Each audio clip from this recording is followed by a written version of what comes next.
Good afternoon. I'm standing here on Fairfield Way over on the northern side of Haywards Heath. I'm about to show you around Wisteria House, which is that rather lovely little detached house at the bottom of the cul-de-sac there. Fairfield Way, rather lovely address. It's a cul-de-sac located off the Boreham Road. So you're heading north out of Haywards Heath up towards Board Hill. It's probably the last road on the right-hand side. And as you can see, it's made up of some rather lovely detached houses, a couple of bungalows. And we're in a great location here. So if you need the station from the front door of the house, it's a 0.8 mile walk. The nearest primary school is Harlands Primary School, and that's a 0.6 mile walk. Although I think you can do it quicker than that with a shortcut through Barnmead. I think the road is taking me by car to that. But as you can see, Wisteria House is this one here. Now the owners bought the house about 4 years ago.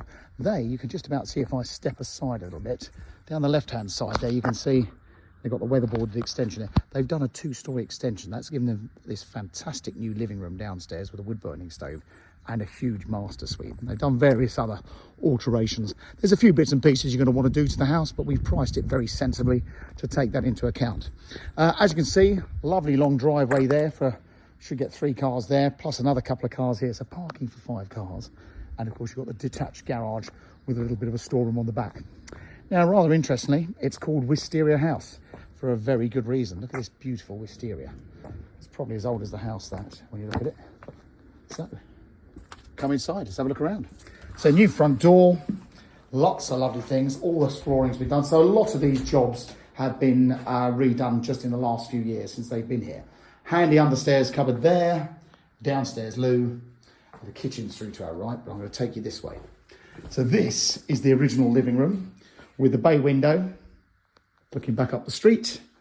And as you can see, you've got this beautifully polished original herringbone woodblock floor.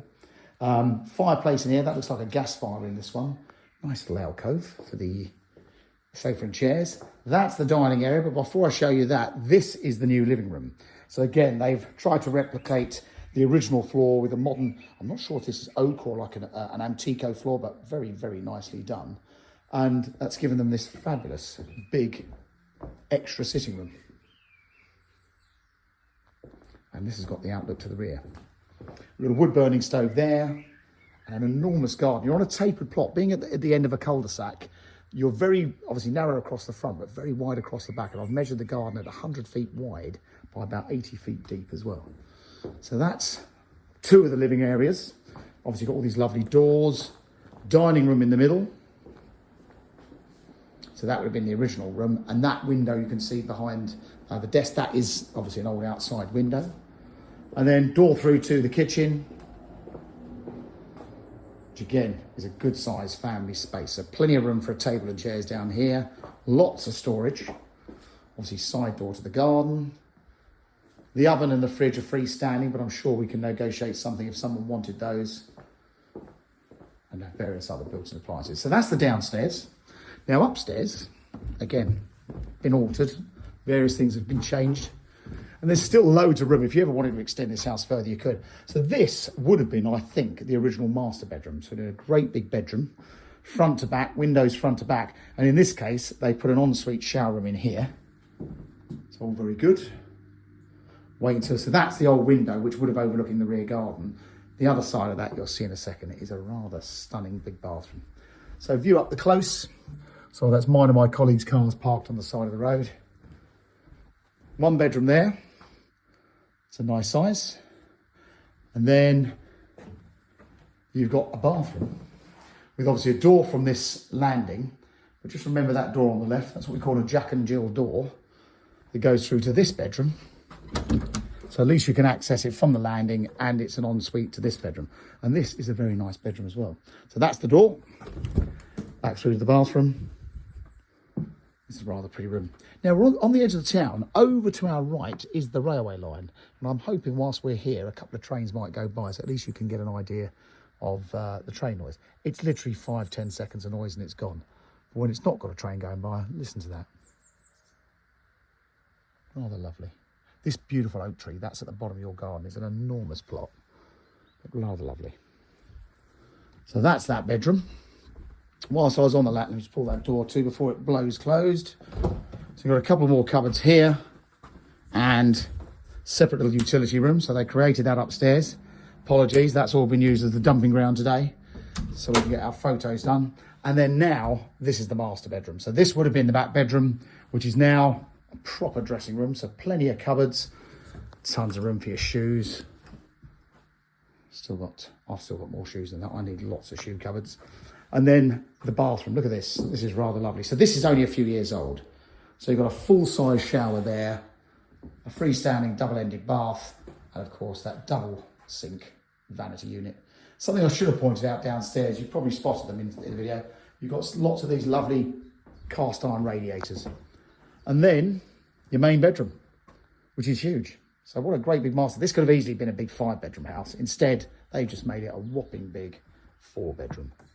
And again, another set of Juliet balcony. So if you're lying in bed, that is the view. If I come down to bed level, that's what you're staring at out of your bedroom all the time. How lovely.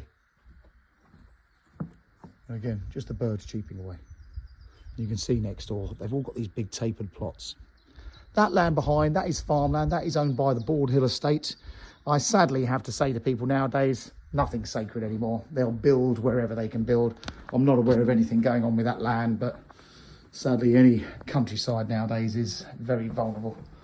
Although I'm an estate agent and I know I sell houses for a living, so I'm a bit of a hypocrite, but I'm also a bit of a conservationist. I'd rather not see any more houses being built. We've got loads of houses. So that's the inside. Let's take you out the outside.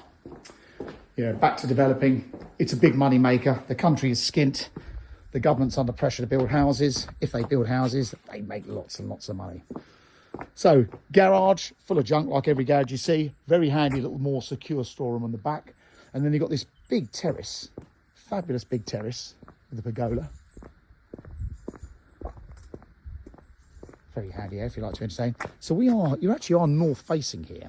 But if you've watched a few of my videos, you'll know I do defend a north facing garden. If you've got a plot that is big enough, it doesn't matter which way it faces.